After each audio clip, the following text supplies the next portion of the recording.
Hey YouTube, the Rogue Duelist here at Battle City Games.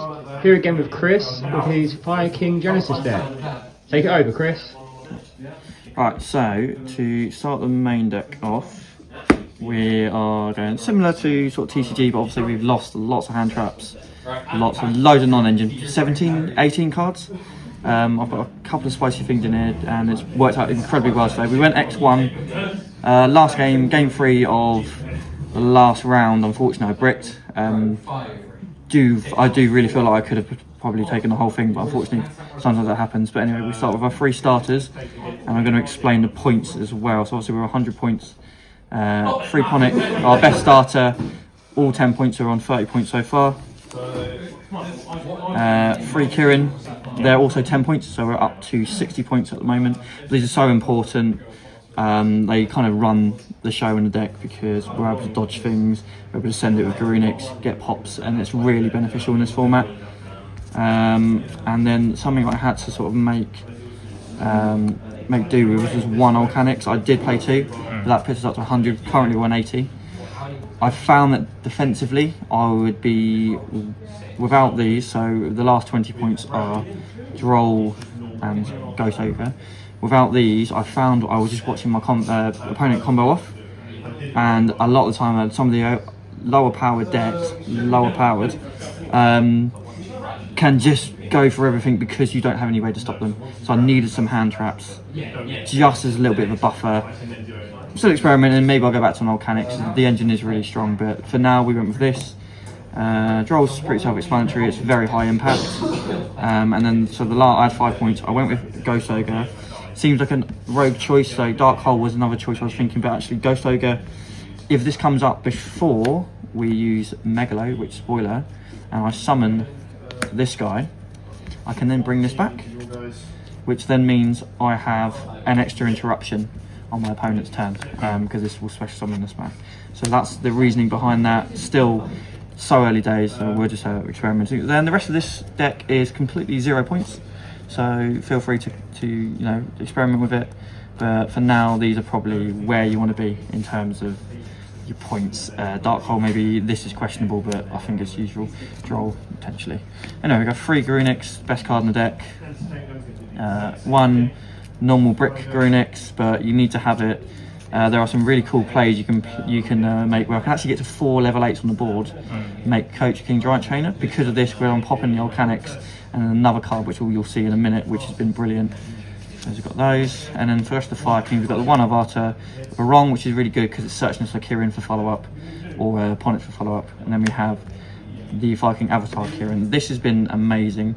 I've not seen any other deck online use this the way I am at the moment. So this, what we do is we use the big Garunix to pop the Kirin, and Kirin sends the Magmacho Dragon, which gets us our additional level 8, which gets us into Coach King Giant Trainer, this guy here. And I won 2 games just off the burn today from this because I wasn't able to clear out. I was leaving in my sort of 500-600 life points. I was able to get 3 level 8s on board, make the Giant Trainer, and I'm playing like 30 monsters. I'm burning every time. This has been incredible. It draws you a card as well. Very much recommend this with the Kirin. And then obviously it gets banishment, leaves the field, but you just use it as an XYZ material, so you can just keep using it every turn. Let me go. Something that was a bit underwhelming today was the Rescue Ace package. I didn't really like it. I think it's more because I just didn't see it, and I was very unlucky. I kept drawing this, which just meant these were kind of useless. But they're Fire Kings in your hand. Fire King targets in your hand. You can pop them. You can summon it and negate a monster, but it just never came up. Debatable. It's just, I think I was just really unlucky with this today. Then we got the Heart and Soul, which is the Megalo, which you can pop. And then obviously that will send Estero, which then goes into our board wipe with in the Durat Meteor. Yeah. Incredible. If I see it, I win most games. Yeah. It's really good. And then obviously when I'm popping this, that makes Garunix live, Onyx live, etc. Just a couple more hand traps with their 3. Well, they didn't really come up much, just the 2 DD Crows, because I'm just trying to fill the deck out with some more interruption. And then this card's free, I don't know why, but it is. So you'll see in a minute of our extra deck, we're playing 3 ofs. So really good just to draw some more cards. We've got the free sanctuary for our starters. Because we've gone down on our mechanics, we really need to be seeing some starters. So we need to be play the free alongside 2 island. Could be 1, but with people playing stuff like Cyclone and stuff in the side deck, I just thought maybe having 2 would be better. It's still so early days in this format. And then I should have 3 of these. I was borrowing 1 today. Unfortunately, my 1 didn't come in the post, but this basically searches out your Dirac Megalo, and then it lets you pop a card in your hand. So you pop the Dirac Megalo, and then that will obviously send the Astero, and it will proc the Grunix in Graveyard hand. So it's really, really strong. And then we have 2 Skyburn and a Circle. This again to dodge things, to pop things, really, really good. Search with Ponics, as is this. This was a little bit of a last minute tech.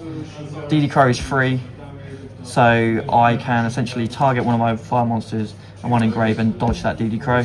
Also good for OTK. It's good for OTK as well. I mean, I won a game earlier because of it. Yeah. So, yeah, I actually really like this today. And then extra deck. Because we're playing extra, we play 3 Grunix, which is our board wipe. And then MVP of the day, Coach King Giant Trainer, was just incredible. It's fire as well, so it just pops. If you pop it, all your Vikings become live. And I was burning for 24 most times. I used it. It won me games from the burn, and also I'm drawing into hand traps. I'm drawing into follow up. I'm drawing into Kieran, things like that. It was just the best card in the deck today. 2 Dingesu. It didn't come up, but in theory, if you have a Dingesu on board and you meteor the board, you can protect your entire board with Dingesu. So the theory's there. I still want to keep them in. Felbrand was a bit of a rogue choice, but it's brilliant today. Absolutely brilliant. Yeah. It's a on-board negate, and actually it came up where I negated one of my opponent's monsters, and then it was unaffected by other cards, and they couldn't use their other cards with it. So it was really, really good. I recommend maybe 1. And then we got Exablower, bringing the ship Exablower. Didn't come up at all today, but it's because I just wasn't playing any back row decks. It might come up, something I'm experimenting with. It's one of those things where if I take it out, it'll come up. Yeah. And then we have 3 Astero, which is what we send off with the Megalo, and then 3 Meteor for our board wipe. So pretty self-explanatory. And then just for the side deck is a bit of a meme. Yeah. Because I didn't know what to expect. My first ever Genesys locals, so I did not know what to expect at all. We're playing Beast, a tri-Beast deck, so we're going to go for the Alphas. It's another level 8 extender as well. I'm playing rank 8, so even if I don't use it to bounce anything, I can summon it and go into level 8s. But you know, it didn't come up, I didn't draw it, but it's there. This is just a complete meme. Just ammunition. We're just using it for pop stuff. Yeah. We can pop this, get an extra pop, get a burn. Like, it's a bit silly. Probably not particularly worthwhile, but it's a bit funny. Then we have 3 Dark Ruler No More. Just generic, costs nothing. Good. I don't know what to expect, so I'm sort of trying to cover my bases. We got 2 Final Bring of the End Times. Didn't even side it in once, and probably won't use it again, but in theory it's like an extra way to dodge things, pop things. I'm popping my fire monsters, which is beneficial for me. So the theory's there, but I just never drew it. I never sided it, in fact. 2 Cosmic Cyclones. Again, we're just trying to cover all bases at the moment because we don't know where the format's at, so it's just to help me out. 2 Ice Dragon's Prisons. I sided them in, never saw them, but essentially any mono type decks, mono attribute decks, sorry, it's really good against, and it's an extra interruption. And then I was actually playing like Iron Dragon, Iron Thunder, but I just didn't. I went for a breakthrough skill in the end instead, just because it's more versatile. I didn't really want to pay life points. Again, the side deck is, take it with a grain of salt. The side decks are like literally mix and match. Yeah, it's going to see whatever it's basically whatever our local mayor is. But yeah, thanks for watching. Really happy with it today. I thought it played incredibly well. If we didn't brick in that last game, I feel like we could have taken the whole tournament. But yeah, thanks for watching. Yeah, cheers Chris. Like, subscribe as always, and I'll catch you guys in the next video. See ya.